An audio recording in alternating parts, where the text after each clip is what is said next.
Go Pizza presents STP.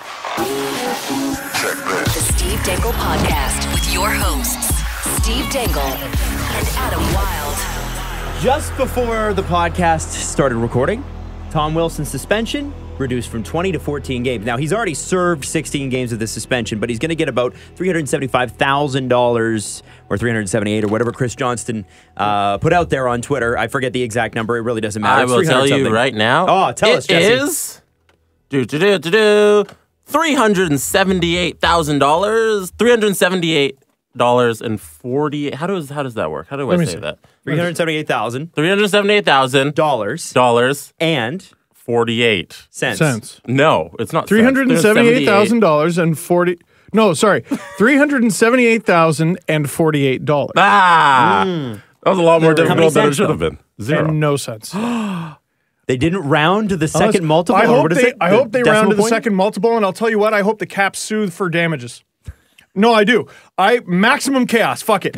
I want the Caps to sue for punitive damages or whatever you call it. I'm not a lawyer, but you know along the lines of where I'm going. The Caps deserve compensation for the 2 games. No, wait. Their player was only suspended for 14 games. That's the new rules that we just made up, right? Even though it was 20, he was suspended for 14, so he's missed an additional 2 games. The Capitals deserve compensation. I want max chaos because the sooner this arbitration bullshit, this third party, the sooner this is over with, the better. It's ridiculous. It means nothing.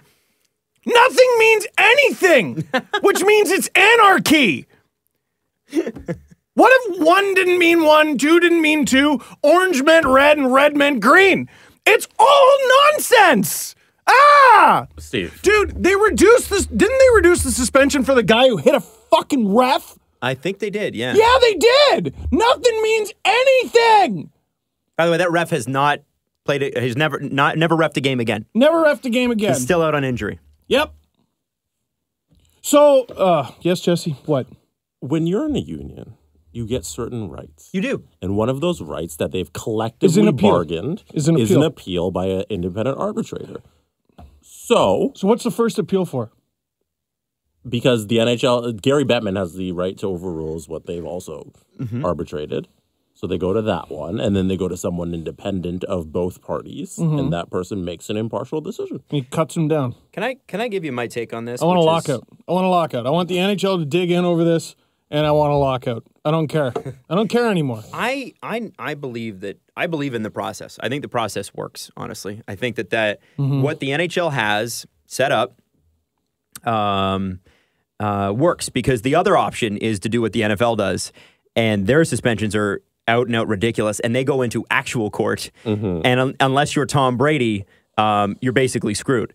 And so, I find it for instance, my favorite example in the last 3 years was Josh Gordon being suspended for a year for smoking pot. Meanwhile, Ray Rice, until that video came out, got 2 games.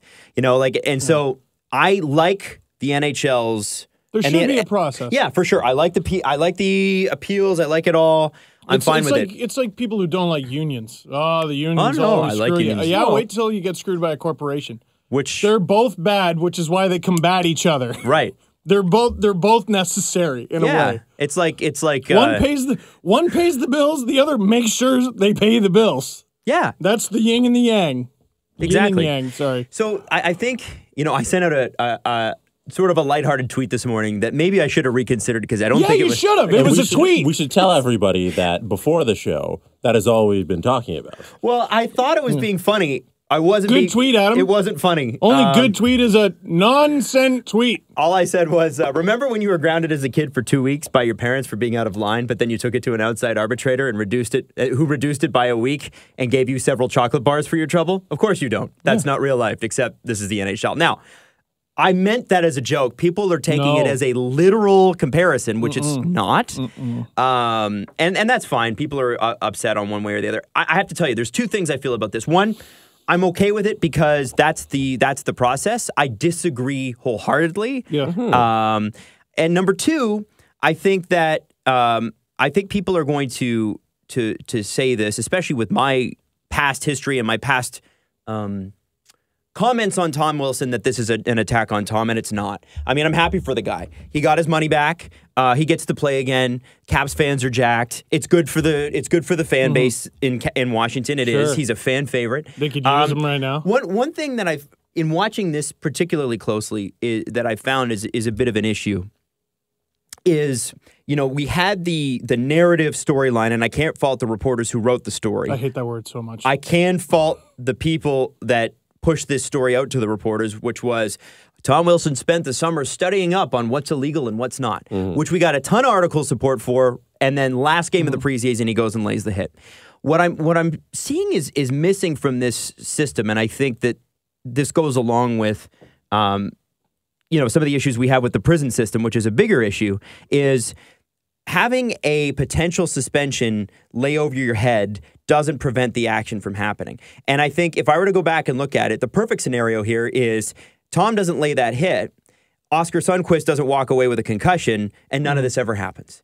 And so what I think needs to happen, what the NHL and the NHLPA need to work towards, and I don't know if there's an appetite to do this, is rather than suspending a guy for 20 games, maybe you make the suspension 10 games, but he has to spend the entire season doing courses on some sort of, I don't know what it would be, because again, I'm not a lawyer and I'm not a concussion expert and that sort of thing, but somewhere in there has to be a re-education. And if you look at some of the best, and I hate to use prisons as an example because it's totally extreme, but instead of penalizing someone, in most cases, re-education and fixing whatever the reasons were that occurred that started that. Do you think that's going to happen? Because my next question was going to be, who's next?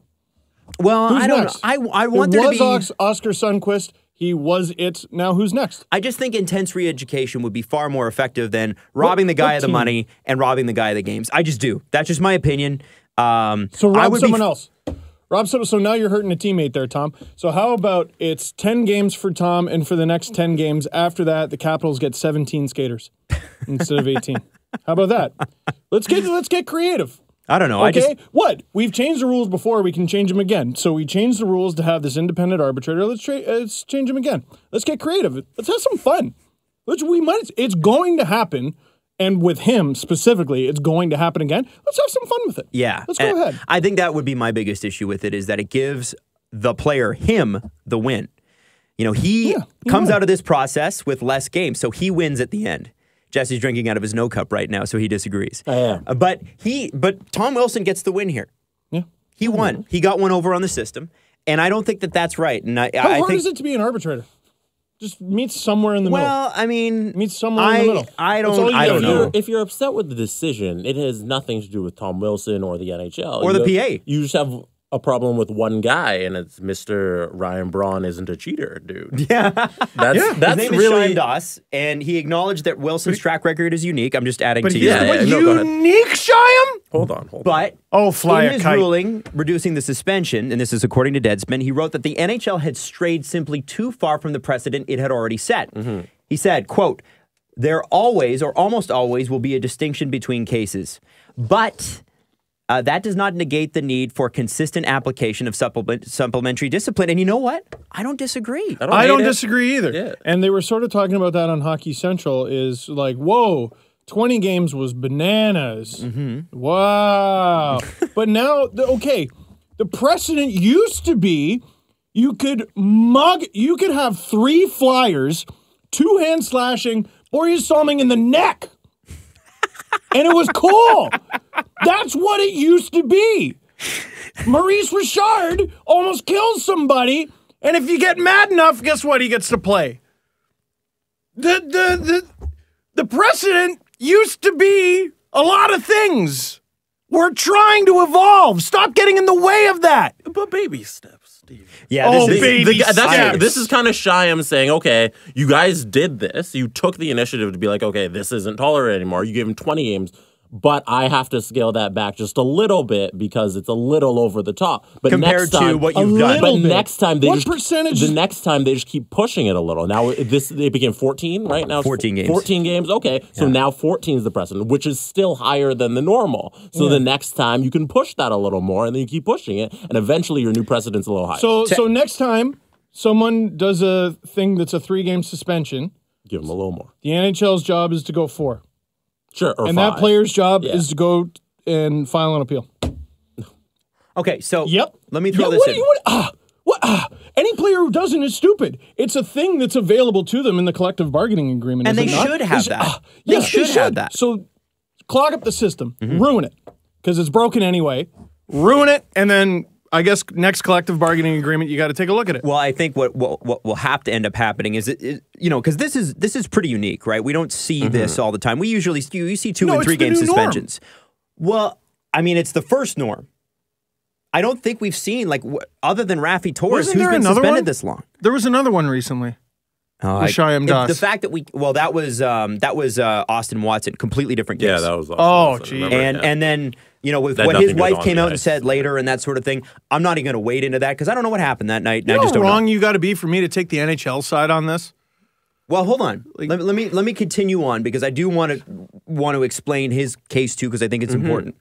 Doss took issue with Parris' decision to use a 3 times multiplier in determining the suspension, like the length of the suspension, and then multiplying that by 3 because of the repeat offenses, right? Because he'd had 3 major. Now, according to Deadspin, it's a little more complicated than that.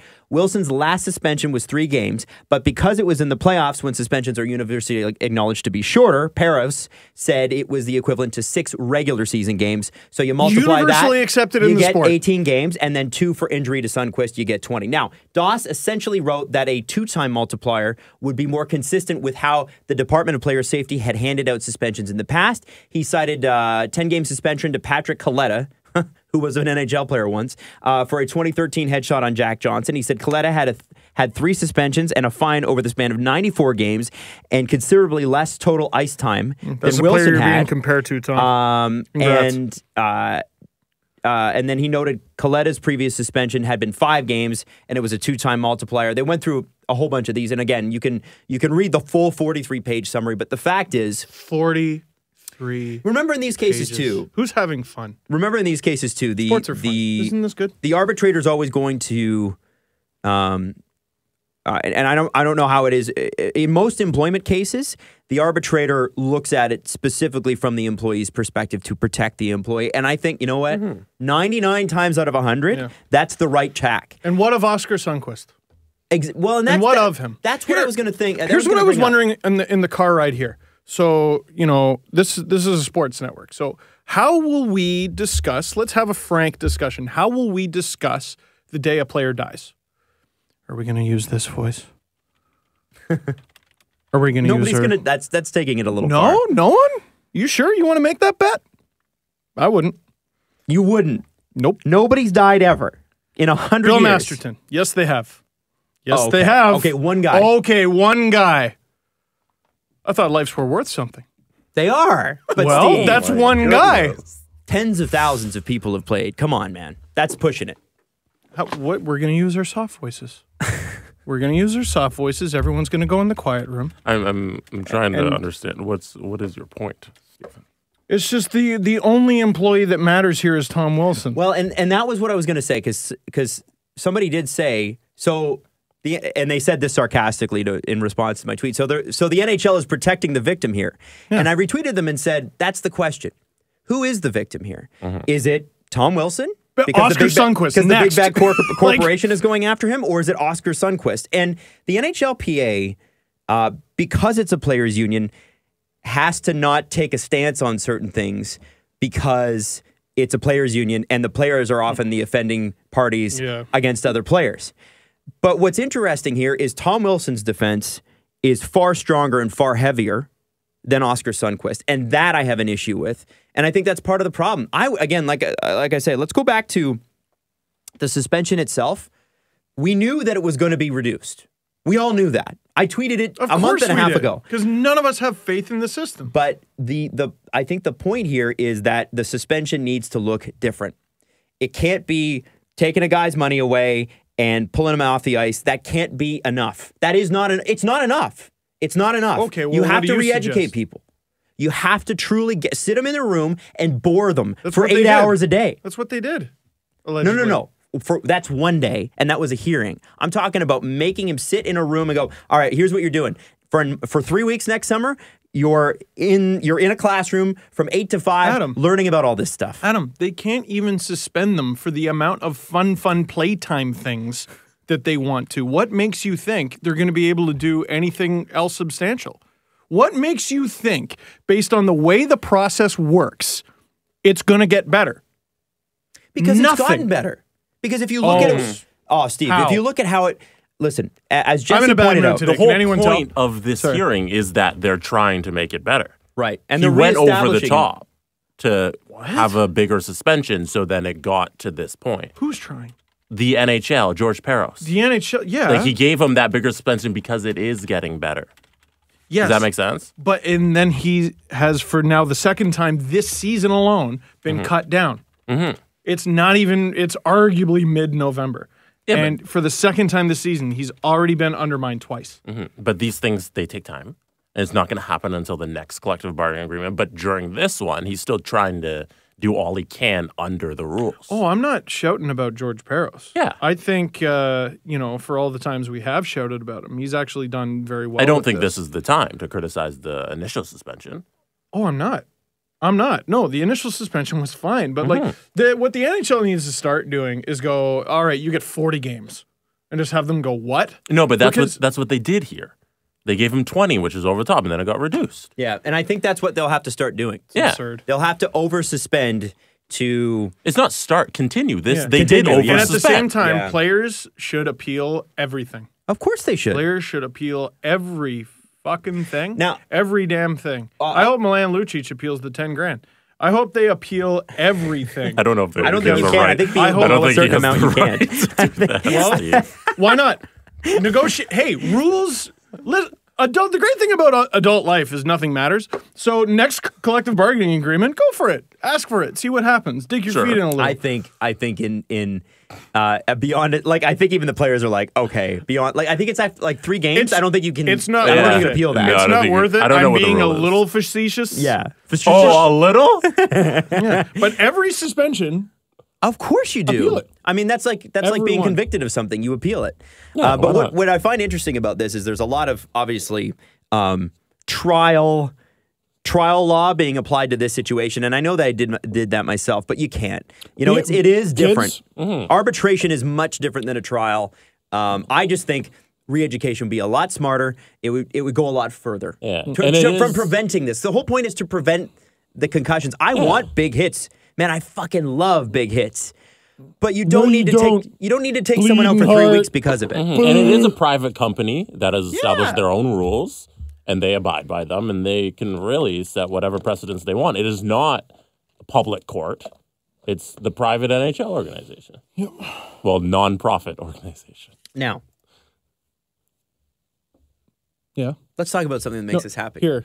No, before we get to that, kids, stop asking me how to become a YouTuber. Aren't you paying attention? Become a lawyer. Become a lawyer. You get paid probably the highest paid people involved in the story. Are the lawyers? Forget Tom Wilson. Gary Bettman's a lawyer. Pocket change. Tom Wilson parks his boat inside of these guys' boats. Yeah. Shyam Das, and hey, become a lawyer, and you never know, one day you might end up in the Hockey Hall of Fame. Yes, Adam? You might have put yourself there too. Yeah, you might have put yourself there too. You might have settled a class action lawsuit on the day you get to make an acceptance speech in front of everyone and laugh about how people don't like you. Ha ha ha. Like they like you for no good reason. They boo you. Ha ha ha. Ha ha ha. As though you didn't deserve it. Isn't it hilarious? Ha ha Well, ha. it's funny is that like when you look at commissioners around the league, I can hate understand people. the hate for Roger Goodell. Holy shit. I mean the Bud Selig, when he was the guy in the MLB, nobody liked him because he was just an old curmudgeon. Yeah. But the guy that I think is the And how much champagne has been spilled in his honor? none. No, but where is he? No, he's got to be in some sort of hall. Oh, I'm sure he is. Oh, For yeah, sure. he's in the Hall of Fame for For sure. sure. But All of them. one guy that I really like and I think sets the tone for all commissioners is Adam Silver, the NBA. I think that guy, you know, the way he handled the Clippers situation with their owner who was super racist, Donald Sterling, who nobody liked I anyway. remember. They were looking for a reason to get rid of that guy anyway and make him sell the team. So, but Adam Silver is the kind of guy who's forward-thinking, understands his audience, understands what the NBA plays to, whereas I think the NHL sort of looks at things and goes, nah, we're going to do it our way and we don't care what you think. The NBA kind of goes, oh, this is what... What a fun league. Yeah. Very fun. Anyway, so the one thing that I think we all take away from this... too much coffee and not enough food. Is that Steve is a little stressed this week because...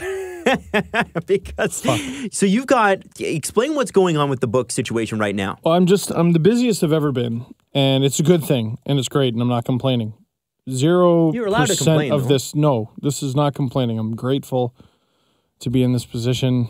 Next week's only going to be busier, but I got a week to... don't fucking laugh right now, please. A week from now... a week from now, the copy edit of the book is due. I can't even get the friggin' file to work. Yeah. I can't even get it to work, and I'm pulling out my fucking hair. Yeah. Which is why I cut it so short. Otherwise, I'd rip it out from the root.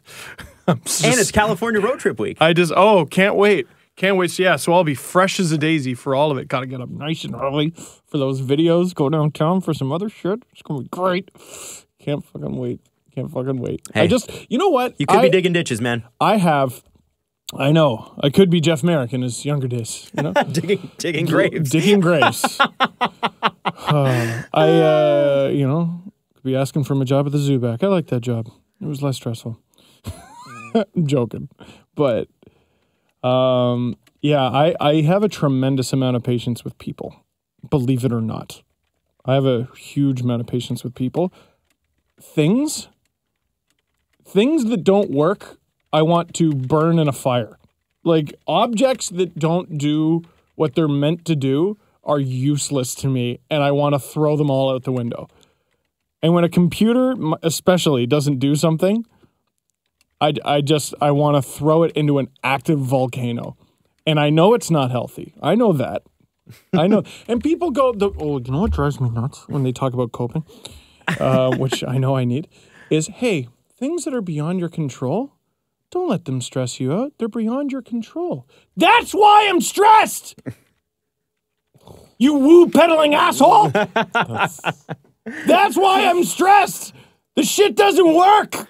I need it for my gig, do you get it? It doesn't work, I don't work! That's how it works! Ah! Don't tell me I'm mad for no reason! Yes, Jesse? I said nothing. You have some good news to announce, though. I do? On the 22nd of November, someone will be on television from 5 to 6:30. Fucking awesome. How what great a great is this? transition. It's good. It's good. Yeah, I'm going to be on Tim and Sid with, I think, Sid. Yeah, what we said. And I don't know if anyone else. It sucks. I was with Faisal yesterday, and I told him, and he was like, what? Oh, and he checked his phone. And he's like, oh, I'm on the 21st. So we thought it was going to be Sid and Faisal and Steve. But That would it have might been fun. be Sid and Steve. Yeah, that's the plan, is it not? It is, but like that's going to be interesting. I'm surprised they asked me. It'll be like Next Team Italy versus Wednesday. Team Portugal. This will be exciting. A little bit. Who can emote more? Yeah. Oh, it's going to be. Yeah. No, don't put anything on the table that day. We're just going to be hand talking all over Next the Wednesday, right? That's 22nd? I believe so. Yeah, so everybody tune in to Sportsnet, any regional channel across the country in Canada. Tune in to Sportsnet. You can watch Steve and Sid. Still the company man there, Jesse. Time for I have Stevenson. Time for Stevenson. And maybe you'll crash and burn. Maybe it'll be the greatest 90 minutes of television ever. Well, and I was trying to talk him That out would of make it. it the greatest 90 minutes of television. Either way, it's going to be great. I was like, it's a must watch. okay, so Tim's the host, straight man. Sid is the yelly man.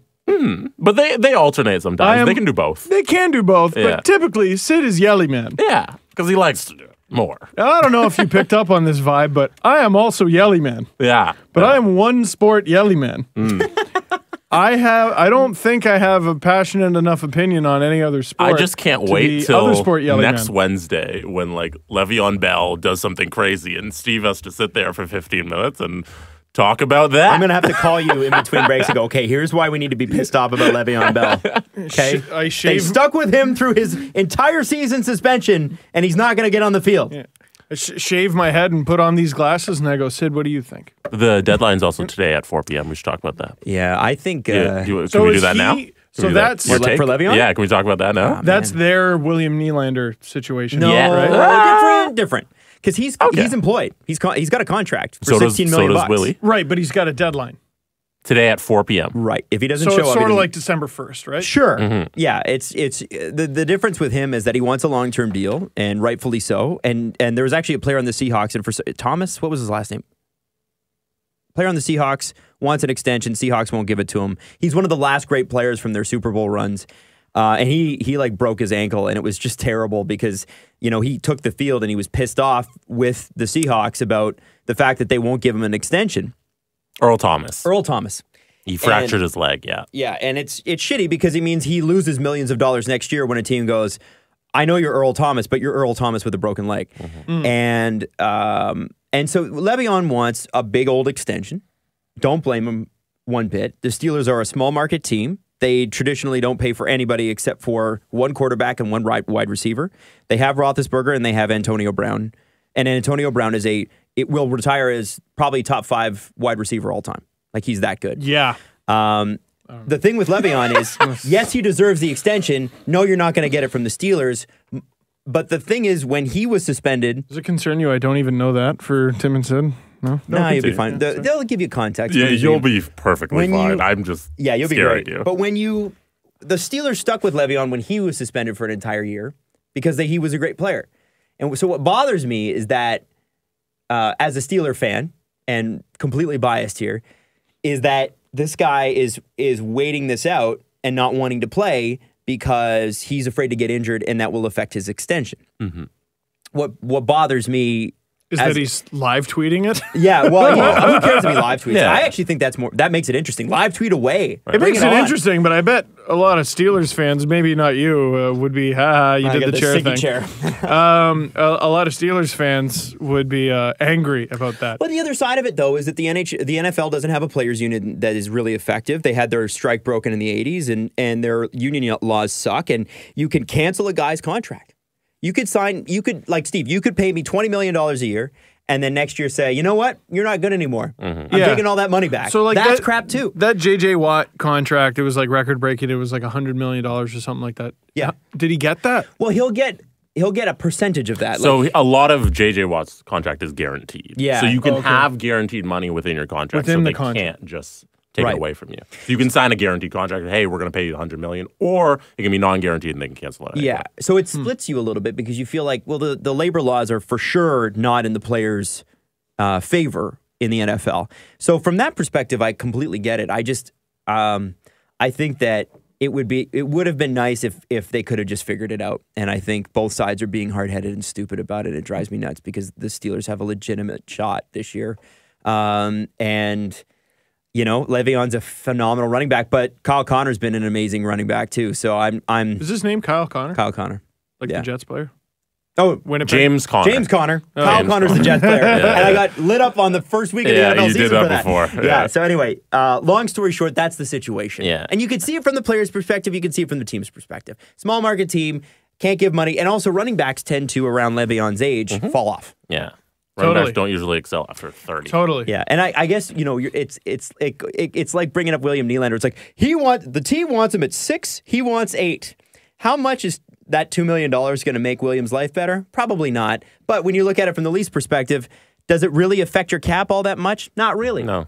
Not really. You can find ways around Both sides 100%. could budge is the terrible thing. Both sides could budge. You know what and I'm they're getting annoyed by is people talking about the William Nylander thing and trade Patrick Marleau before you trade William Nylander, idiots. First of all, You can't. no move. Well, Second of all, I said that. Yeah, but like lots of people have said that. But guys, get a little more creative, okay? Stop saying Patrick Marleau like he's the only tradable person on this team, like the only person who can be traded. You do not have Kyle Dubas, Lawrence Gilman, and Brandon Pridham to have one idea.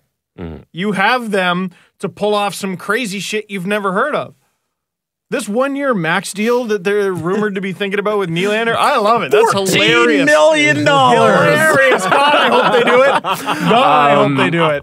Oh, come on. It'll be so Are good. either of you on the make them sit a year? No. I am. No. And I'll tell you why. If you're I'd rather do that than trade him. sure. But So Would you? Yeah. Here's my list of things I'd like to see happen with William Nylander. All right, I also feel like you burn a year of they might be able to contend for a cup. Well, hang on. Yeah, hang on to that take. Hang on. Okay, so here's my list. There's 4 options on this list, okay? Yes. Tell me which one, if you disagree with this list. Okay. Number 1, both sides cave a little, you get an extension signed. And if we're going to believe headlines on Saturday, the Leafs haven't even offered the Pasternak deal yet, which I think is a little ridiculous. Given They did. They just the rumor did. was they just finally did. Which should have been September. Yeah, they should have just done that. So, okay, fine, the Leafs are trying to play this from business. I also have a theory on So that. both sides cave a little. Number 2, William signs the team-friendly deal that everybody that the team wants him to sign. $4 million. $4 million for William Nylander because he's such a good guy. I don't like that for the player because I want players to make their money. Number 3, make him sit a year. Number 4, trade him. Trade him is the last thing I want. Okay. I would rather them hang on to him and have a cancerous relationship than trade him for assets that are lesser. Because as Elliot Friedman likes to say, when you're sinking in the NHL, other NHL GMs do not throw you a life raft. They throw you an anchor. And so teams know that the Leafs are in trouble a little bit here. And this is more than the fact that this is bad for the team, it's bad PR. And they're probably going, oh, well, I'm going to offer you less. And if that's the case, if the option is get lesser assets back, then for me, let them sit. And I understand burning a year. I get that. If you get a Dougie Hamilton back in a big deal with Carolina, which is a name that I have actually heard thrown around, that'd be nice. I don't mind that. If it's Nylander plus for Teravainen and Hamilton, I'm into it. I'm into that. I can talk about that. Friedman tweet from Saturday. I couldn't find it for some reason. Steve. Yes. So out of those 5 options, overpay, bridge deal, sit, trade them. That's 4 options. Where you sit? Well, where's the? There's no amicable contract option. I think would you agree that we've reached past that point? No, I don't think so. No? I don't think so. I think there's going to be. Because there has to be. I guess that's obviously number 1. So really, we're just picking number 2. An amicable Apple contract would be Apple. would be that like would not what? be because that would be overpriced. Dude, Pasternak's deal I friggin' 7? signed yesterday. Yeah. 7. Man, as an RFA, he really still shouldn't be making that much. But 7, I kind of do through gritted teeth and do it. That's a little bit of an overpayment, so I guess it falls in there. Bridge deal, I still humor because you could really, really load up this year and next. And well, depending on how long it is, if it's like a 3 or 4 year deal, you could really, really load up. So that would be really interesting to me. Trading them, I've heard some of the packages out there, like legitimately. I don't love them. I don't think they're good. I don't really even think they make the team much better. I've heard a couple. I've Yeah. heard a couple legitimate things. And stuff outside of what we've heard. Yeah. I've heard that I've heard it suggested politely that there may have been a Columbus offer on the table this summer. Involving you know who, but the problem for that is that that's an all-in move, and Panarin's Who gonna, offered? Huh? Who Columbus. Okay. And Panarin is going to get 9+ next year. So if you're not going to pay Willie, but you'll pay Panarin, it kind of like doesn't make sense. No, that's we're trying to win this year, and then you which let they them are, walk. but are you trying to win that bad? No, not that bad. And the other thing is, I've heard Carolina has offered deals that even the average fan would go, oh, okay. And they have the pieces to do it. And I'm not talking, I mean, Brett Pesce's one name that keeps coming up because of that long deal. I actually think, I mean, for William Nylander and what the Carolina Hurricanes really need, Dougie Hamilton might make a lot more sense in a package deal where someone else goes back along with Nylander and someone goes from Carolina to Toronto as well, like a bigger deal. I wouldn't be shocked if you see Dougie Hamilton's name if there is a trade. Yeah. So there's all this. Nylander sitting for a year, like, I don't know if I want to. I mean, I'm sure at the time, and with every game that the Leafs lose after that date, I'll want to criticize Kyle Dubas. But part of me, like, I'll have to respect him. I'll have to respect him for going, all right, you sit. You sit for a whole year. Like, I wonder what like other GMs look at that as. Like, I don't know. That's kind of ballsy. Like, you'd rather burn a year than diminish his value. But I would argue burning a year diminishes his value. Well, it does, but it also... You think he's going to come back as good a hockey player as he could be? I don't. No. It's a year less of NHL work. You're getting better the more you play at that age. So well, and I also don't... You're going to play an inferior product. Yeah. People are talking like, no about... offense to any like Swedish League or KHL fans. It's an inferior product to the NHL. Bigger ice, too. Not it's on different. the same ice. It's going to be like a re-rookie. What if he signed an AHL-only deal? Oh my God.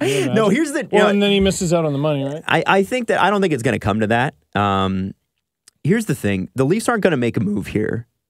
And Brendan Shanahan has been clear on this. They are not going to make a move unless it plays into the long-term plan. The idea with the Toronto Maple Leafs is this is supposed... People look at Tavares as it's a 7-year window. I don't look at it as it's a 7-year window. I look at it as it's a window that should last a decade because you've got Matthews and Marner as well. And there will be years where you have up years. There will be years where you have down years. There will be years that are retool years where you maybe you do get eliminated in the first round after going to the conference final the year before. Yeah, and you don't panic. There's two clear-cut versions of success. The Blackhawks with a hard cap at when they panicked, and the Penguins who had a hard success, cap and did not panic, and then a lot of drooping and bad luck. Even and the then Capitals. The Capitals have been a dynasty. The Capitals. Or I should say dynasty, but they've been at how many president's choices do they have in the last 5 years? Yeah. I think 3. Capitals. You want that sustained success. Exactly. Kings, Sharks, Blues. The Preds are starting to get in there. They have a Stanley Cup Finals appearance. Exactly. Well, when did the Preds ever miss the playoffs? Never. I'm trying to remember the last time. 2010? I have a conspiracy theory. Okay. And I haven't asked Elliot Friedman about this, nor would I. Because he couldn't reveal his secret or whatever, I wouldn't bother asking him. But I noticed something right away. Leafs are losing second intermission against the Bruins. Everyone's mad. Garrett Sparks has already let in at least one stinker. Everyone's pissed. All right? National television, Leafs are getting their ass kicked. Getting in the microphone a little bit, your levels Leafs are getting their ass kicked by, who else? Boston. Of course. Where else? In Boston. Everyone's mad. Leaf fans are mad. Leaf fans watching are mad. Oh, watch. Sorry about that. Sorry. Leaf fans watching are mad. And Friedman comes on air and says something to the effect, and we don't have it in this tweet, but he said something to the effect of, well, we got some late breaking news. And he said it in a way that made it sound like he had obtained this information very recently. Here's his tweet that followed the segment, the headline segment on Hockey Night in Canada from Elliot Friedman. There is word tonight Toronto has asked teams to indicate what they would offer and will not trade for William Nylander. Still think their first choice is to sign him, but we have entered the next stage with 20 days until the deadline. There is word tonight. I think someone took a gander at the score and fired off a little text. Which side, Leafs or? Certainly not the Leafs. Either the Nylander side. Or another team. Or another team. I think someone took a look at the score, thought, all right. This will be fun. And I think they looked at the schedule too and they went, this will be fun. Second half of back-to-back, Garrett Sparks in net. All right. I'll wait and see how this goes. Bruins go up 3-0. All right. And send. I think that's exactly what happened. And don't kid yourself, that does happen. Oh my God, yeah. God, yeah, man. All the time. You send that text the second the siren goes for intermission. Yeah, maybe not then. Maybe. And you don't do it from your personal phone. Yeah, you have a burner phone. Maybe six. This is Better Call Saul, dude. Dude, oh yeah. Maybe 6 minutes left in the second. Give Sportsnet's graphics department enough time to make that little. Oh yeah, they know. Oh, it's all a game. I am full tinfoil hat on this. That doesn't. Someone knew exactly what they were doing on Saturday night. But I don't think you need to be tinfoil hat to think that that's plausible. I mean, that's pretty plausible. But my part of that theory is maybe they don't send that text if the Leafs are winning. Or the context of the text is a lot different if the Leafs are winning. You know what I mean? Because then it turns into, well, we're on the verge of being, what would it have been, 12-5, undefeated on the road? Then it's Garrett Sparks would still be undefeated? They don't need Nylander kind of take. Yeah, so, maybe that's a bit of a flaw in my theory or whatever, but I think someone saw a vulnerable Leafs team and went, all right, send. And that number, that nice round number, 20, Who wants to go, there's 19 days left. Not 20.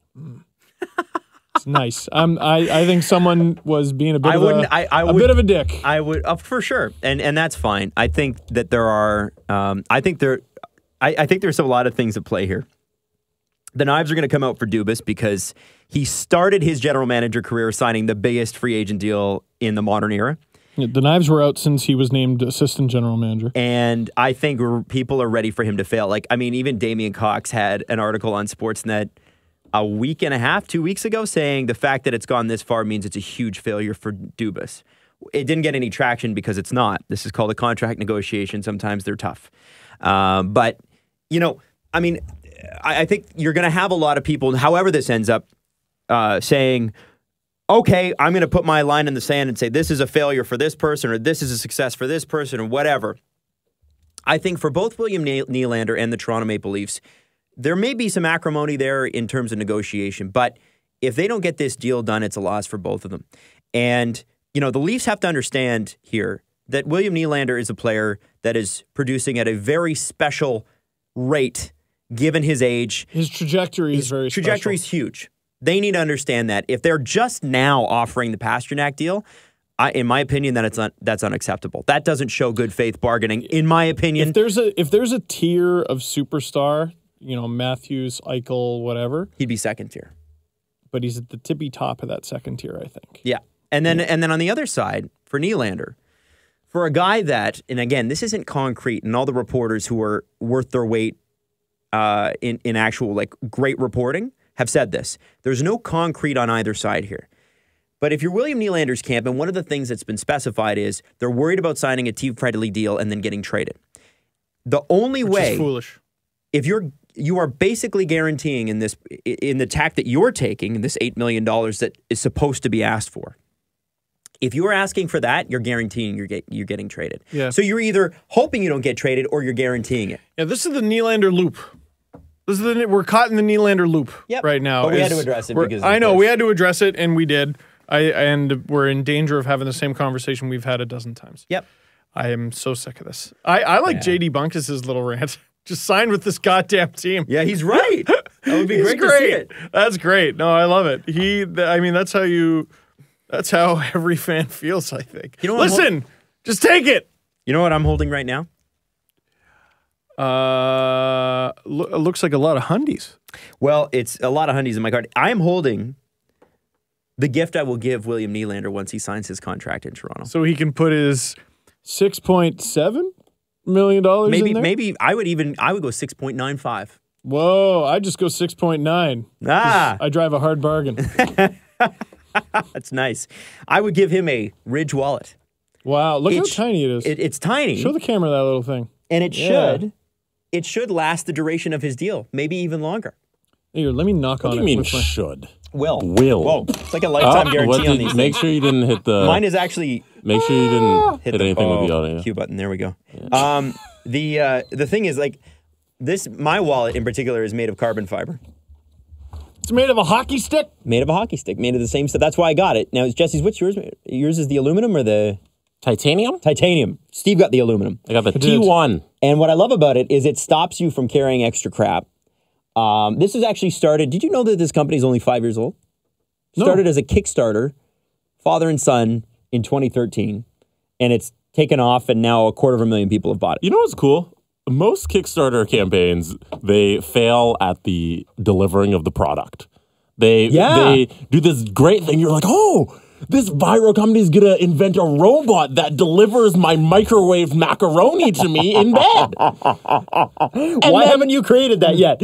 And then they raised $1 million on Kickstarter, and it goes viral on Uprocks. And then it comes to the product, and you're like, they just took the money, and then it never became a company. Well, that was the Lily. Remember there was the drone called the Lily, and if you were you were supposed to be able to wear basically a watch and control it from there, and it was supposed to like follow you around. So if you're like water skiing, you could get wicked angles of you. But then they just never delivered. Yeah, they fulfill. They raise all this money. They're nice people who want to see this product come to fruition, and then it never happens. That's also a terrifying sounding product. Yeah. You want this drone that's constantly above your head and can plummet at any moment? Yeah. So it's kind of cool that this is actually something that came from Kickstarter and is an actual company now. Steve hasn't made the full conversion yet. Bring out your wallet. Well, pull it out. Pull it out. I know you're hiding it. I have it. Look at how thin your wallet looks compared to what it used to look like. And by the way, just show the camera that. Mine, half of my wallet is thicker than Jesse's full wallet. The point of these wallets... I just haven't done it yet. I have it in my house. The point of these wallets for men and for women is to reduce. You don't need your hotel receipts. You don't need change. Really is a We're a cashless society, mostly. And if you do need cash, there's a money clip on it. And all we're saying is they make a great Christmas present. They fit in the end of a stocking beautifully. And if you want a little discount, we can hook you up through the Steve Dangle podcast. Just go to ridgewallet.com/SDP and use the code SDP. It's really not that hard, and we want to give you 10% off with free worldwide shipping. It's really not that hard. Oh, Adam, it's indestructible. You see. Friggin' smart, man. I have to practice for Tim and Sid. Pascal Siakam was the Eastern Conference Player of the Week. All right, that's all I got. Yeah. Raptors lost their second game yesterday. Siakam still had 23 points. That guy's insane. He's a really good How player. we didn't have to give him up for DeMar, I will never know.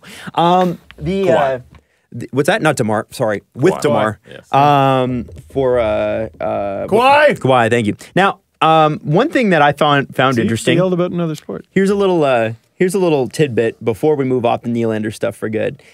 Mitch Marner's agency Can't wait. tweeted out the interview with Mark Hunter, specifically the part about the quote where the time to sign this guy was in the spring or whatever. Oh, good. Yeah, it was the Leafs have a challenge signing all their stars.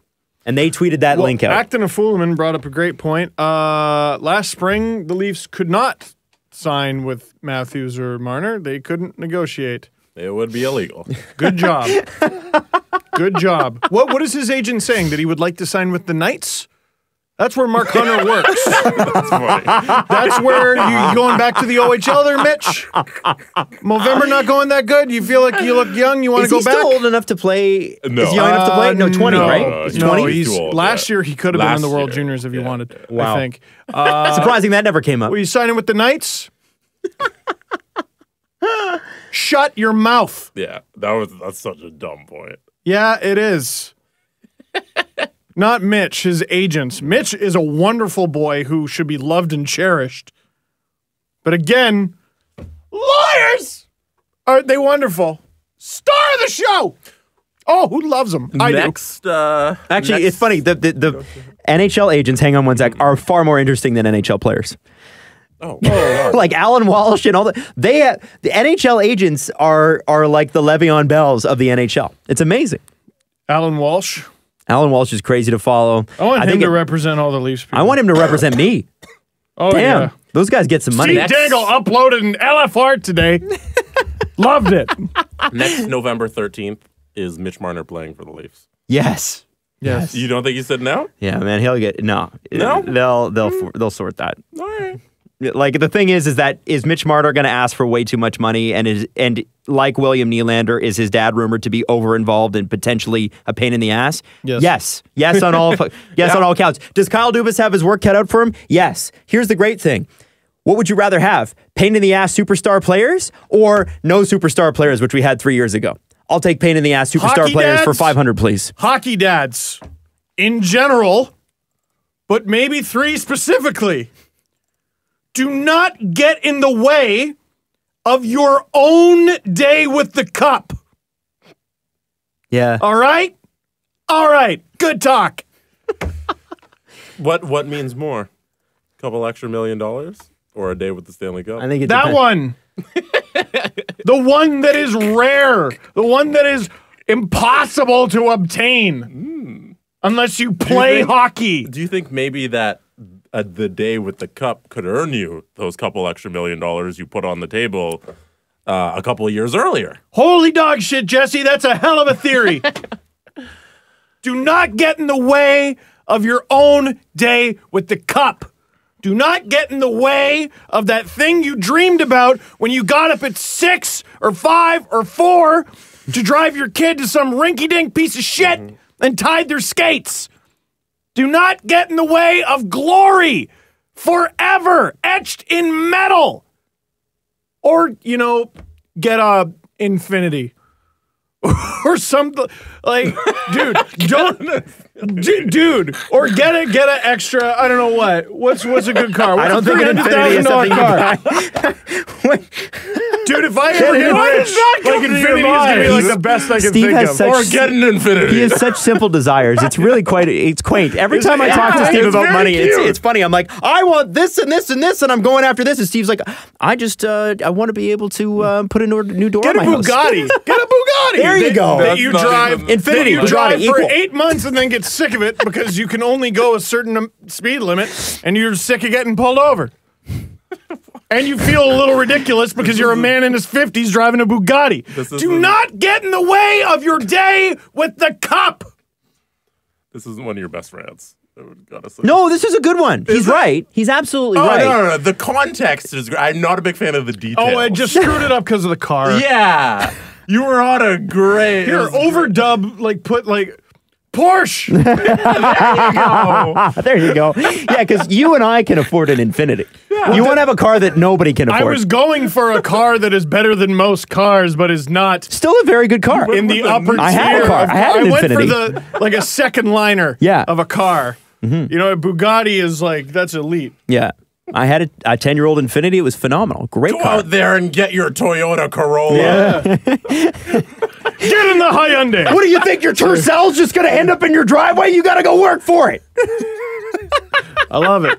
Do not get in the way of your day with the cup. There you go. You know what? And true that. Amen to that. That's really what there is. But hey, listen.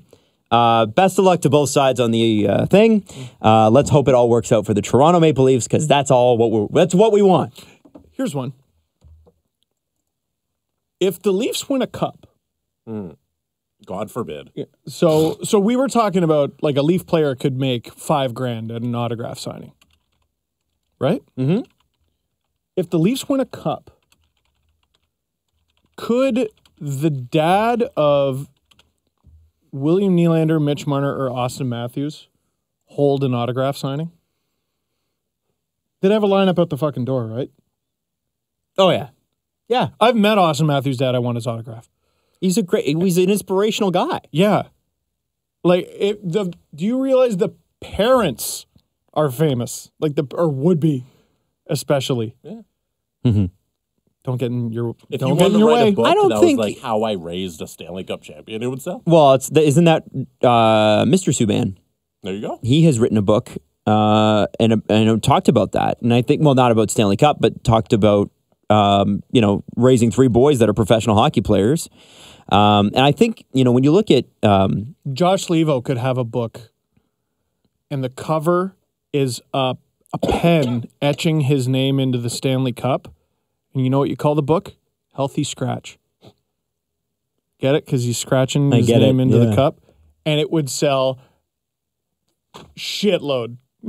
Just shitload. Canadian bestseller Josh Levo. At what point does Joffrey Lupul not get a Stanley Cup ring? Well, he doesn't. Currently. Currently? Yeah, you have to play, Not don't on you? the team. He's not signed at all. Okay. He's I don't know who was on Like the team. Nathan but Horton He's like Roman wouldn't- Polak. Would Nathan Horton? No.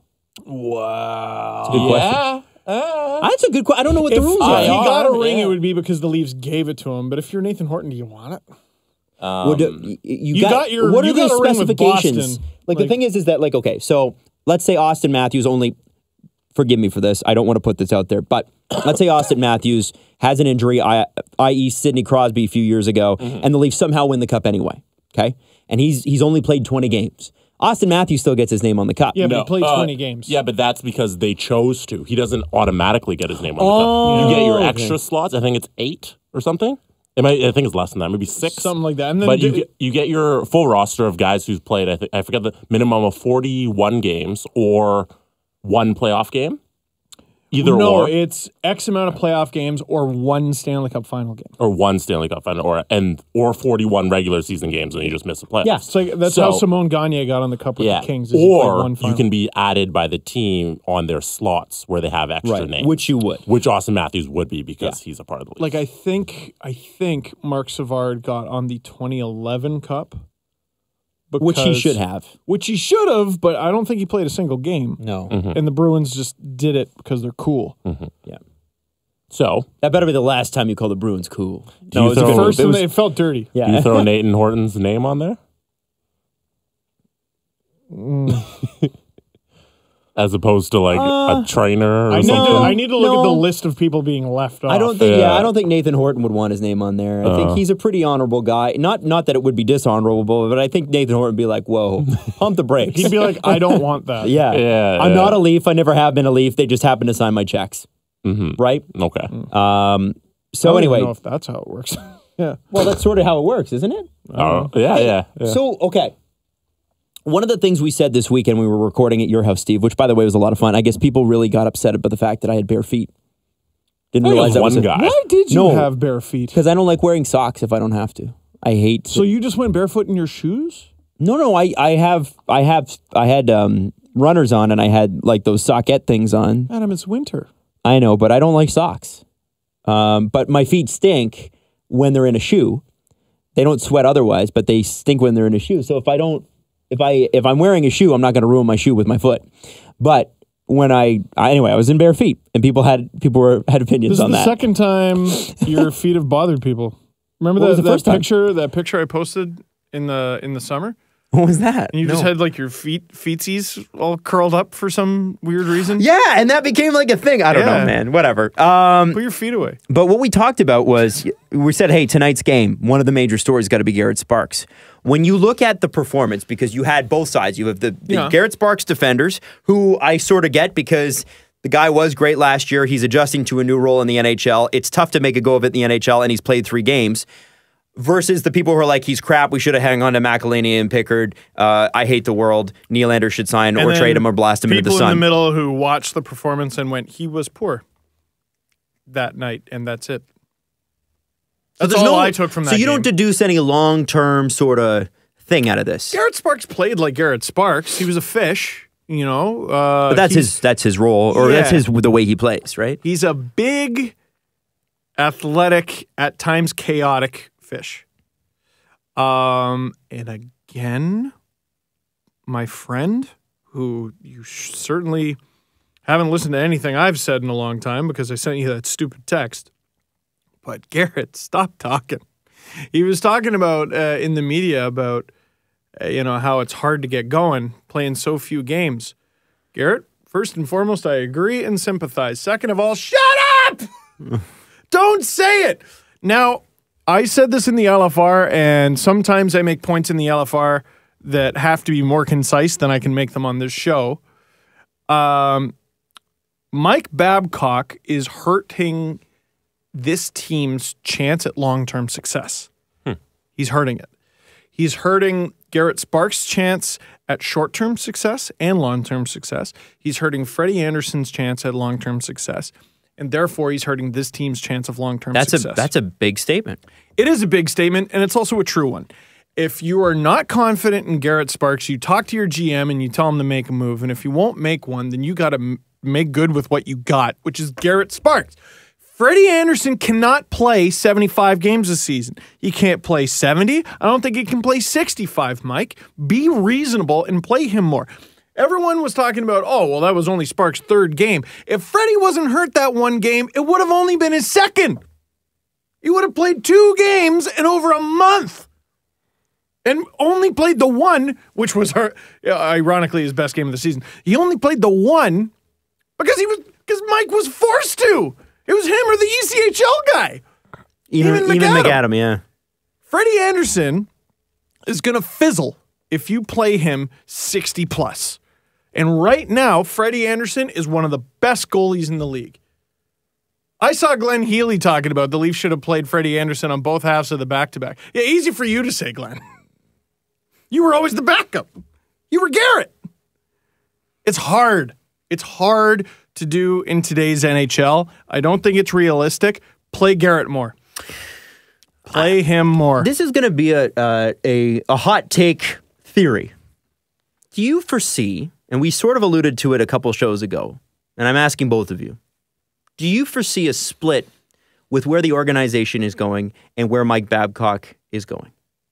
Potentially. At some point. I think we're years away from it, but I don't think he lasts the contract. I also think and that may be his choice stubborn, as well. Mike is stubborn. Sure. He's very stubborn, but he cracks and has eureka moments and has shown an ability to change. Yes, he's shown an ability to change. Like Josh Levo, by gum, is playing like a Mike Babcock player. You know what I mean? I'm surprised at how much I like fourth line Josh Levo. Yeah, but he's also not very good. No, but he's got 0 points. No, I'm sorry. Wrong guy.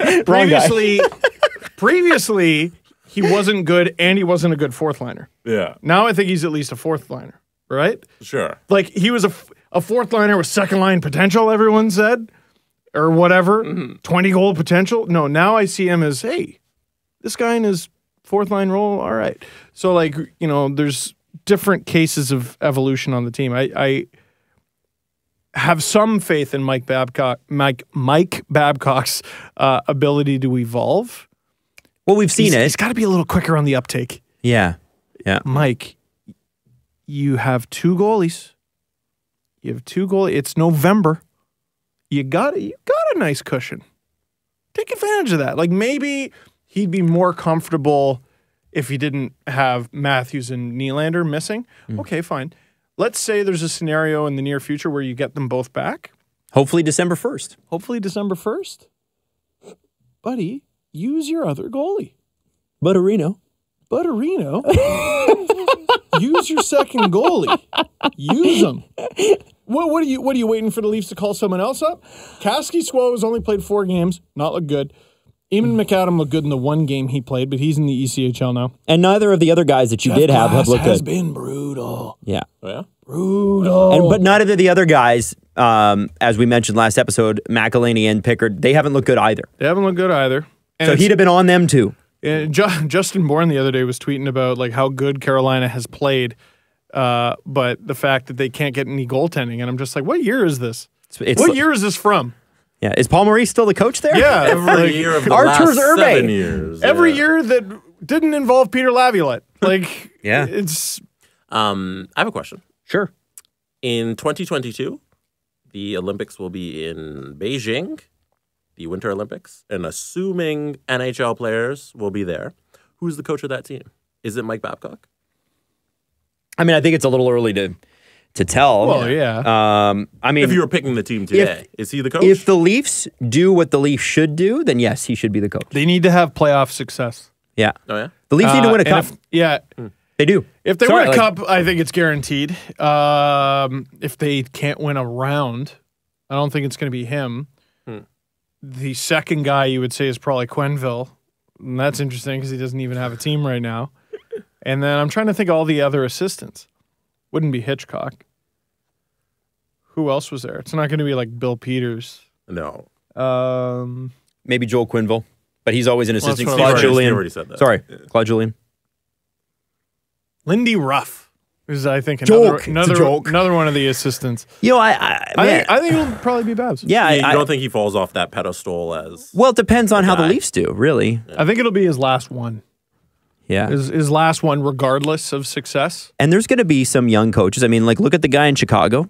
There are some younger coaches coming up. Maybe, you know, like, who knows where Sheldon Keefe goes? Don't think he's going to be in Toronto. His contract's up at the end of the year. There's going to be a lot of people interested in him, given the Marlies' success. There's going to be guys that come up because the guys that were the coaches in the NHL for the last 15 years are getting older. You know, Hitch is retired. Who knows how long Babs wants to work? Who knows how long Joel Quenneville wants to work? Sheldon Keefe, by the way, wisely choosing to stay in Toronto. And thank goodness, because, I mean, if he was the next one, as everyone was talking about, the Marlies would be in first place right now. And they're barely keeping afloat. And it's amazing how much harder life is without 2 of the top 10 best goalies in the league.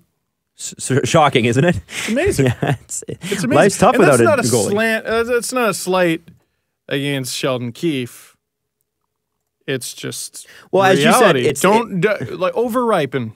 The Jack Adams Award always goes to the team that shocks you the most, which is usually the team that has the best goaltender that shocks you the most, right? Yeah. Like somebody tweeted this at me, and it was such a perfect thing when we were talking. I was tweeting about Bobrovsky or something like that, and they're like, "Remember, Bobrovsky, when he's great, gets coach's Jack Adams Award, and when he's terrible, he gets them fired." Yeah. Oh yeah. Like all hardware and pink slips can be traced back to the net. 100%. My pick, by the way, is John Cooper. That's a good pick. Oh, great one. Is he Canadian? Yep. Yes. Yeah, Okay. great one. Yeah, I like him. Yeah. Yeah. I know. I know that there's been rumblings about, and it just rumblings. Sorry, I know. Whatever word you want to use that Twitter won't make fun of. There have been conversations had that the players are upset with John Cooper and they don't like John Cooper. Really? And it's almost as though people don't always like their boss. And that hasn't been this season. But when 2 years ago, Tampa Bay missed the playoffs, well, the players don't really like John Cooper. He's in the hot seat, blah, blah, blah, blah, blah. Do you think that, some of the same conversations that the Senators had, unfortunately on video, haven't been had about Mike Babcock or Todd McClellan when he was in San Jose and riding high, or ex-coach who was really successful but is sort of a hard driver, pain in the ass, Joel Quenneville? Do you think that Jonathan Toews and Patrick Kane haven't gotten together, played some video games, and said, "Man, Joel really pissed me off at the last practice"? Oh, yeah. It's happened. Oh yeah, dude. You know what I didn't realize as much until I watched it back is Keith Kinkaid. I thought he was just doing a how the hell, just this bewildered look. How the hell did I allow that goal from Morgan Riley? No, he was staring daggers into the defenseman who screened him. Three guys. Three guys. Yeah.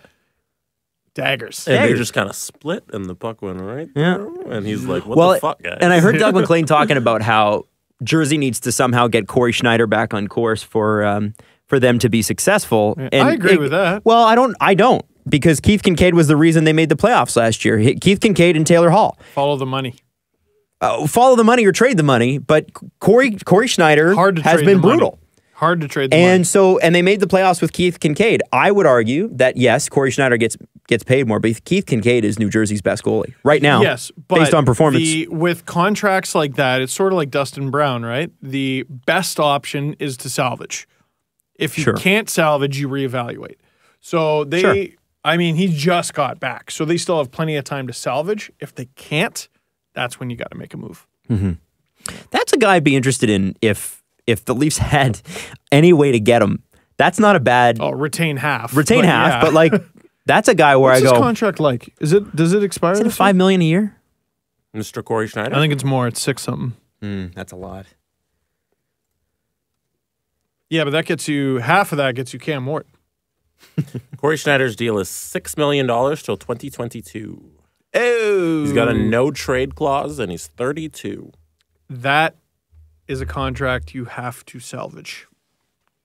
Yeah. You got to salvage that. You're right. And think of what you could get for a guy like Keith Kinkaid. Team struggling so badly for Calgary. goaltending this What would year. Calgary give up? Oh, my God. They would and die. He makes, what does he make? 1.1? 1.5? 1.25. Yeah, but they're not. But Jersey would never trade him because he's their only goalie that's No, performing. because they're not there yet. But if the time comes... If New Jersey falls out, you think they're going to give up on Keith Kinkaid? I don't think so.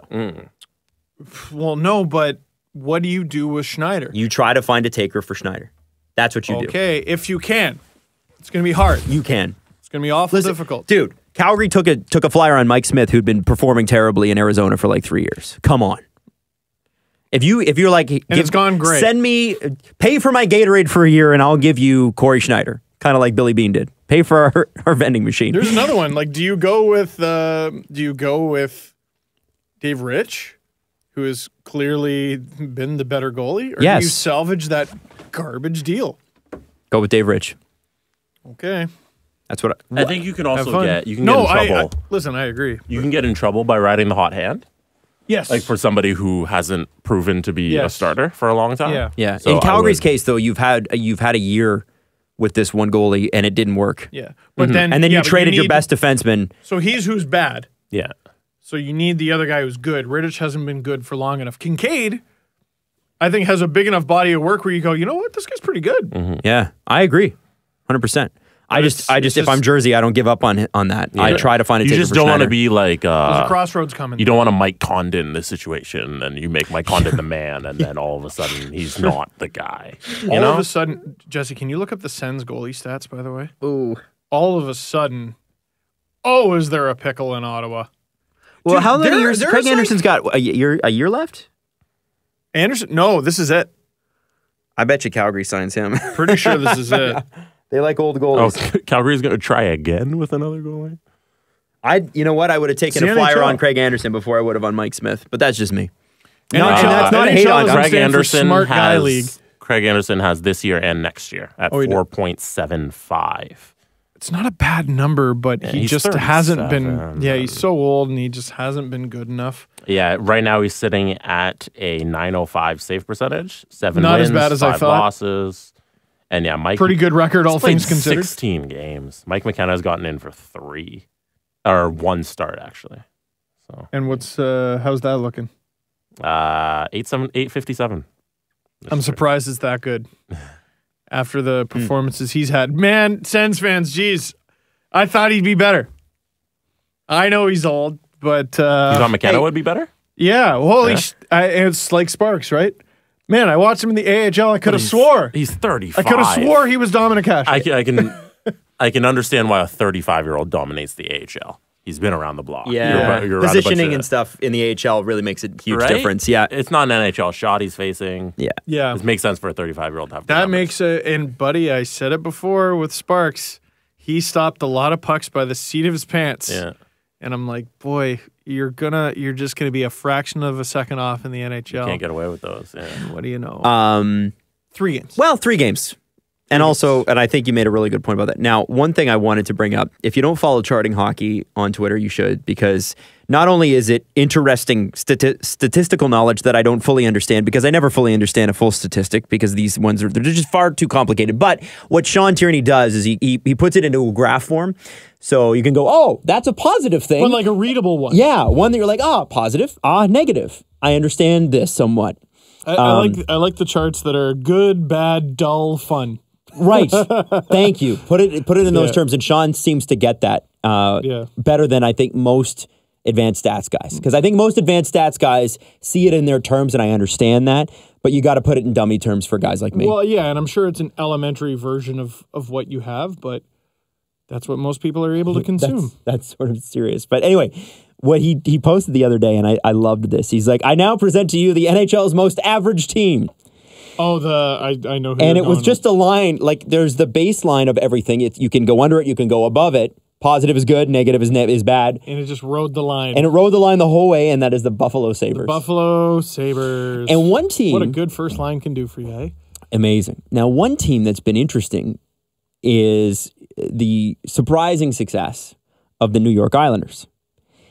Yes. And they are this year's, I think, Colorado Avalanche from like 2013. They're the bubble waiting to burst. Now, sometimes the bubble, you can ride that bubble all the way to the playoffs. Mhm. Sometimes. Sure can. Maybe even through a round or two. Maybe even to the Stanley Cup Finals, Vegas. Who knows? Well, see, Vegas was at least good and then got lucky, right? They're a pretty good team, yeah. You know what I mean? The Islanders generate the least shots, I think, what is it, per game? Yeah. In the entire National Hockey League, which I consulted my notes is bad. But they're also not that good right now. They're not even in a playoff spot. I thought, what's the standings? Let me see. It's they're 4th down there in the wild card standings. They're a couple points back. Islanders? 2 points no, out I of the don't see playoffs them. there. Right there. Oh, there they are, yeah. 2 points out of the playoffs. So like the bubble bursting isn't like they're not in first place or Oh, anything. geez. What is that? For some reason, I thought they were first in the Metro. No, they're That 86. is, yeah. No, what? The Rangers? Last 10, they're 7-2-1? That's funny. Jeff Merrick, it was either last week or the week before, referred to the Rangers as the hottest team in the National Hockey League, and he did so a little bit facetiously. I think they'd won like 4 straight. Wow! Did not see that coming. Flyers, too. Hell of a comeback. All the standings are just in complete disarray. Still early. Well, it is early. And I know it's extremely It's not early. even The American Caps and Thanksgiving. Penguins are so far back, but they'll make that up in a jiffy. I did not know New Jersey was last. Oh, no. And also 5 points out of a playoff spot. It doesn't seem like much, but it is a lot. Elliot Friedman mentioned in his 31 Thoughts column that he's like, I like to do, I think it was before American Thanksgiving, Yeah. teams that are 6 points out and try to make it. And he's like, it's favors few. that every year, yeah. It's few. Although the Ducks did it a couple years. Now I got to think. And the bring that discussion, up. you gotta separate the facts from like the noise, Yeah. because all I've read about Calgary all season is how it's just a tragedy in net. And I've seen a few people be like, actually, this team in general is pretty good. They just can't stop pucks. Dude, they're second in the Pacific. I hadn't even seen that. Yeah. They're going to stop pucks. Oh, for crying out loud. Like, even Mike Smith, let's say he's washed. He's not going to be an 8-5 all year. No. Like, come on. No. Oh, they're fine. And also, they're an incredibly talented team. Yeah, who'd have thunk? Like, that's the whole story here. Well, and I think they would have been had they not made any moves. Right. Calgary's making their big, they're doing their big vote, their big plebiscite today about the Olympics, whether or not to go ahead with that bid. Is that today? Yeah. What is that word you just Plebiscite. I have, As a pleb, you and I being plebeians, which is a plebiscite is essentially a citizen's vote on a particular issue that affects us all. So for a this referendum? yeah, but a referendum is a national thing. Plebiscite is like a smaller. Oh. Anyway, or at least that's what the term is. So they're calling it that. Anyway, the long story here is that Calgary has been back and forth, and the mayor's been back and forth on whether or not to go ahead with the bid. Olympic bids are notoriously expensive. You could say what you want about the IOC, and it's probably true, good or bad. And you look at Montreal, I think they just recently paid off the 1972 Olympics, like within the last 10 years.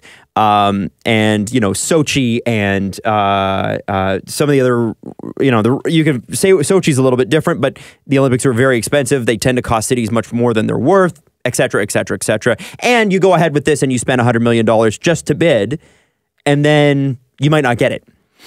So, is it worth it to put public money into that? I don't know, but it will be very interesting to see if Calgary gets it. And honestly, as much as I hate seeing public money put into professional sports, I do sort of not mind the fact that we have Olympic facilities to train those athletes, because I sure as hell love every 4 years Canada doing really good at the Winter Olympics. It sure does fill me with pride. And we wouldn't be here. We wouldn't have won the gold medal count in Vancouver were it not for Calgary. Yeah, they might have won it in hockey, Yeah. regardless, but the fact that we're the best country in the world for the Olympics, like, Canada's not big enough to To be that good. be that good unless you have the crazily facilities. fund it. Right. And have And the they- That's the facilities. record for gold medals in a Winter Olympics. Yeah. And the thing is, too, a lot of the issues like in Greece and in Sochi and all And if anyone breaks it, it's cheating, by the way. Sorry. those Steroids. facilities that they build in Brazil too are never kept up. Whereas in Canada, or at least in Calgary specifically, Olympic Park is called Olympic Park. You can ski there any day of the week. What was the Commonwealth Games? That here in Toronto? Yeah. Yeah. And they turn the athletic housing into actual housing or Well, something. yeah, they like, turned in it that into the area? Canary District, which is Liberty Village Is that what in it's the called? east. Yeah, it's called the Canary District, and Yeah, it's Vancouver. they're condos. Their athlete village was turned into regular condos. Yeah. You could go live We there could go buy them. You can buy one now. $100,000 Yeah. for a bachelor party. So it could be good. Yeah. Typical of Toronto, Vancouver real estate prices. Could be good. I've heard. Could also be bad. I don't know. I don't know. I think it all It's up for depends the on. plebs to decide. Yeah, it depends on your opinion. But in this particular case, I'm on the side of just don't kill your public money. Don't take away from education to support sports. But if you can do both, do both. If you can get something out of it that you get to keep forever, you know, like what I what mean? they did with the '88 Olympics, 100%. Yeah, well, and beyond an arena. Well, and this is funny, is that the Saddle Dome was built for the '88 Olympics. Oh, really? Yeah. So the fact that they're being excluded this time is sort of shitty on both sides, but we'll see. Maybe they'll come together, and I'm sure they will on There's a also deal. no guarantee they win. Well, no. And that's why Toronto was going for a Summer Olympics a couple times. We lost out on 2000, and then I know that we were going to... 2008, the Beijing one. Yeah. Oh, it was the Beijing one. Oh, I thought it was the Sydney one. It was Maybe Beijing. both. Maybe. Yeah. And I just remember I was watching TSN one morning. I was a kid at the time. And I just remember whenever they announced it, keep in mind this was well before 2008, there was a woman anchor and a male anchor. And the male anchor like threw basically a tantrum when it was announced. And he's like, yeah, why would anything good ever happen to Toronto? Well, at the and time, the other anchor he was like, right. oh, stop. Yeah. And then they went to commercial. It was awkward. And I remember watching as a kid like, I don't think I should have saw that. I don't think that should have gone to air. Right. Yeah. That would have been, it would have been when they won the bid, so 6 years before. It would have been like 2002. It might have been in grade 8. Yeah. Yeah. Yep. Well, I want to find that clip on YouTube. It'd be so great. Why would anything good ever happen to Toronto? I think it was TSN. It might have been Sportsnet. and we were going to Dan make it. O'Toole said it. No, just kidding. No, Dan O'Toole was also in grade 8 at the time. We were going to make a bid. I think Toronto was going to make a bid. I think a couple of years ago we were talking about it, but it was $50 million just to get the bid in. And people were like, "We got other problems here. We don't know. Yeah. We don't even have a place to house the homeless in the cold weather. Like maybe let's focus on or that. ride a bike. Or there's. I think Toronto's not the place right now for the Olympics. I don't think we have. We have too many other issues. Yeah, but I think Calgary's a good spot. They're the right size city. There's enough room. There's enough growth. It would be great to see the Olympics here as long as the city doesn't suffer after for it. So hopefully, good luck to Calgary, whatever side you're on, and try not to get too wrapped up in the one side or the other because it almost tore the city in half last time they tried to elect a mayor.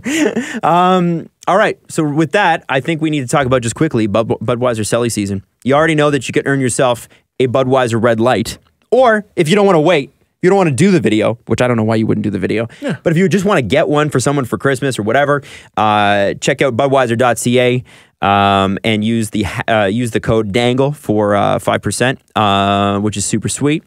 Yeah. Yeah. So it's $5 off, not 5%, $5 off. And we also have one that we would like to give you. We're not really giving it to you. You're earning it by sending us your video. Use the tag Budweiser Canada, tag Steve, tag Jesse, tag myself. Use hashtag Selly Season. And we have seen some more celebrations coming in. And shout outs from the Budweiser head office. They actually emailed me. And I think I might have said this on the last episode, but they were like, just so you guys know, your listeners are the best. We really enjoyed watching them. So keep them coming. It doesn't matter what team you support. Doesn't matter whose goal it could be against the Leafs. We won't even care. We're not gonna. I will. Doesn't even matter the sport.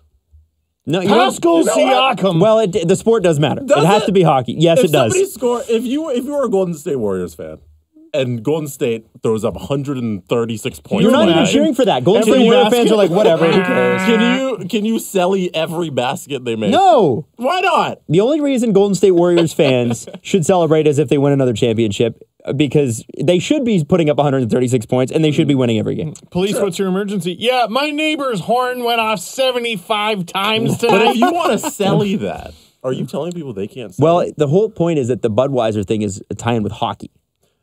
So that's why it should be. I don't get it. Anyway, make sure you're tagging us because we're going to announce another winner here at the end of the week. And let's do the press conference. The Presser. SDP. The Steve Dangle Press Conference. We have a suggestion for the loser of the Who Scores the Goal last in the Easter Seal Celebrity Classic presented by Eric Lindros and Easter Seals Ontario. I'm getting one. I'm getting a tuck, boys. I assume you'll get one. It's just you'll be the third one amongst us together. Oh, okay, fair enough. The loser of the goal bet has to eat the Don Cherry sandwich. Oh! I think that's great. That's fucking gross, man. It's great, though. The cheese... I'm going to train every day. cheese, salmon, and mayo. And then we'll put it in the fridge and make it sit 3 days, like Don Cherry does. So we'll make a cheese, salmon, and mayo sandwich, and we'll put it in the fridge. And then the loser that weekend, who does, or maybe a couple years from now, who pots the last goal in the Eric Lindros Celebrity Classic presented by Easter Seals Ontario, has to eat that sandwich. Man, I'm going to score in the first fucking shift next year. I'm going to be in the best shape of my life. I think it's good. God. Yeah, I'll never pass you guys. Do we all agree on the bet? I agree. I'm in. What? Oh, yeah. I agree. My hands are sweaty, but I'm in. My hands are sweaty. Oh, everything's sweaty. There you go. It's Everything, official. so why are you doing the show barehanded? Have some dignity. Put some gloves on. You're disgusting. Showing the camera your hands. Gross. A little bit of, I wouldn't call this breaking news, but from reporter Chris, Trevor Moore will not play his first NHL game tonight in his Los hometown Angeles. of LA. Per Mike Babcock, the Leafs coaches discussed it since Moore is from nearby Thousand Oaks, but decided to stick with the same 12 forwards they've been using. Boring. Whatever. Boring. What'd you call him up for?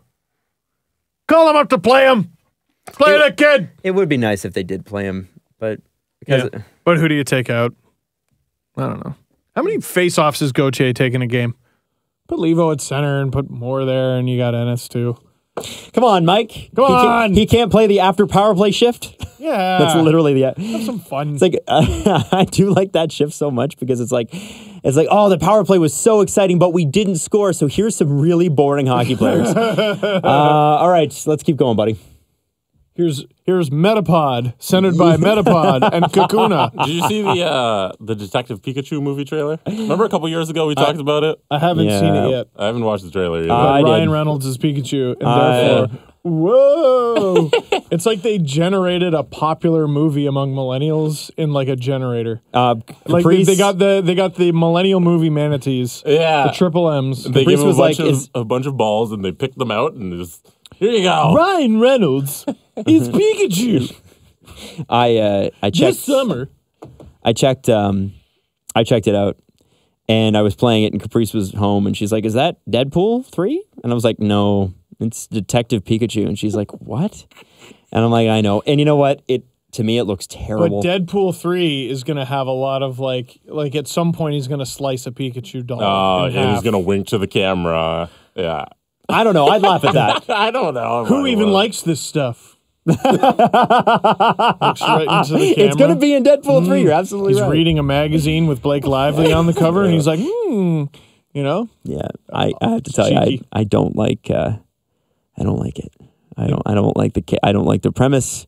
I'm gonna watch them all. I'm gonna watch all the Deadpools and Detective Pikachu. I'm not gonna watch Detective Pikachu. That's my line in the sand. I'll watch Transformers too. I don't know if it's a kids movie or not. It is. Or is it is because there's a part in it where he's like, you know what we have is hope, and I'm like, I'm out. Oh. I am out. Thank you. Yeah, but it's also legal. And other movie news, Toy Story 4 is coming out. I haven't seen the trailer yet. The Key and Peele trailer to tease the Toy Story. Yeah, Faisal tweeted it out this morning. Yeah. Key and Peele are going to be in it, and they got 2 new characters. Yeah, okay. And they're hilarious. They're 2 new toys. It's good. I'm so scared though. I've never seen the third one. It's the best. I don't want The third one is Jesse, like. I don't care. I went with a bunch of adults, and and by they I mean we cried. I don't really care. Jesse. I don't really care. See, now is Jesse too old now? I don't even remember what happens in the first Jesse's one. at the point You don't where need to. Jesse's at the I don't care stage where you go through in your late 20s where you're like, I'm too old for this. And then you start thinking, you get married, you start thinking kids in your early 30s, and then you're like, I'm excited to go back to these. So wait, he's not old enough to be sentimental? Yeah. You gotta be sentimental. Yeah, if you're you not just you're not. go, you'll take the movie at face value and be like, boo. But if you go a little sentimental, you'll be like, oh Jesus, I hope they make it out of this I okay. watched the Lego movie, and I loved it.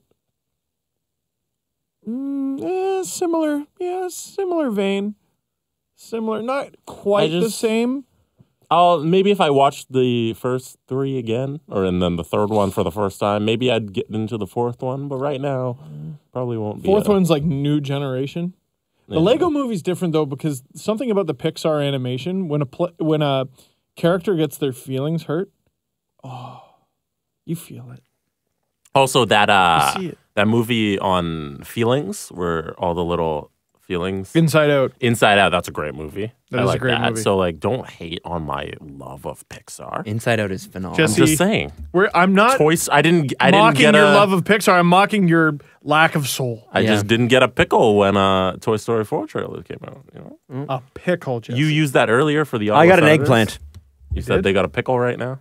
I said they're in a pickle right now. No, you said they got a pickle. Did I? Yep. You think so? When they were playing well with their goalie situation. No. I don't think so. Somebody check the tape. It's all on record. Any more questions? I'm out of questions. You're out of questions. Do I have anything else? love. How do you feel now? Tired from all the caffeine. Mm-hmm. Got a production meeting for ice surfing at 4 and probably have a coffee after that. And I'll be... But you walked in like pissed. Are you still pissed? Or are you okay? Yeah, I don't know. I feel a little bit bad about the beginning of the show. Why? You didn't say anything to us. I don't know. I was just kind of angry in general. One of these days, we're going to interview Tom Wilson, and I'm going to find out I really like him. Nobody hates Tom Wilson. He reminds me of my cousin There's Chris no a lot. hate against Tom Wilson. He I reminds don't me like of what one he of my did. cousins. I don't hate the guy. Why would you hate the guy? I can't believe he's such a bad person. Oh, terrible guy. This definitely No. reflects on his moral character. No, he's just a bit of a maniac when he hits the ice. Hey, something to look for hopefully tonight. Actually, geez, that's why I keep checking my email. I made a video about the hockey tournament Oh, cool. with all the GoPro footage. It's real good. Awesome. I think it's really good. Especially, I would imagine the Graves part made it in. The Adam Graves part. Yeah. That's a good one. He was great. Yeah, Graves. So yeah, we Don't say anything. Just Just check out the Adam Graves part. Yeah, and there's it's a shame there wasn't footage from the stands of it, but I got lit up again. But you get to see it from my point of view. I got hit hard. Did you see in the third game? I think it was Do you on remember? that shift, wasn't it not? I remember it. That was the thing. So I couldn't wear my glasses under the helmet, so I never knew who I was on the ice with.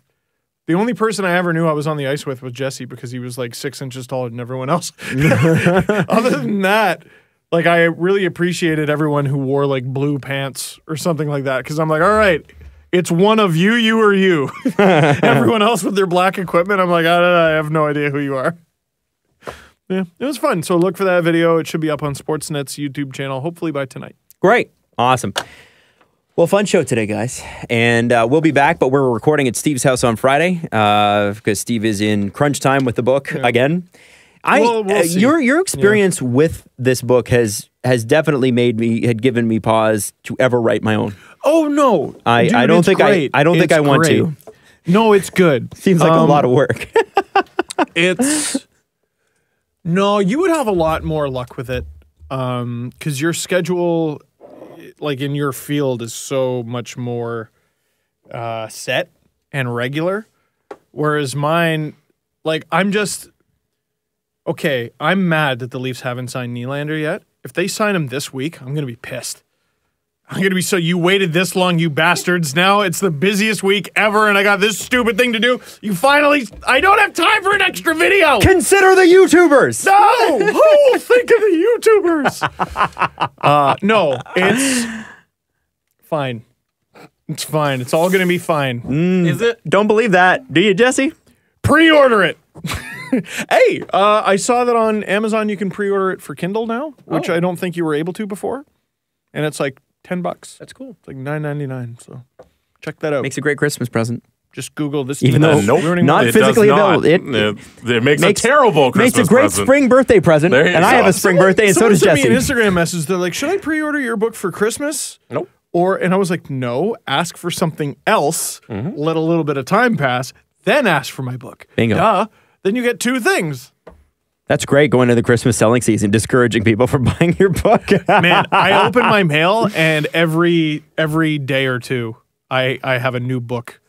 That someone's just like, hey, it's that season. It's that season. Read my book. Talk about my book. That's Read my interesting. book. I don't have any mail. No. I'm not getting any mail. Well, and I'm very upset about it. I haven't had mail in a week and a half because of this this strike that they have going on. I didn't know what you were referring to. Oh no, Yeah. this is all like FedEx. And I might have some checks in the mail that I'm desperately waiting on.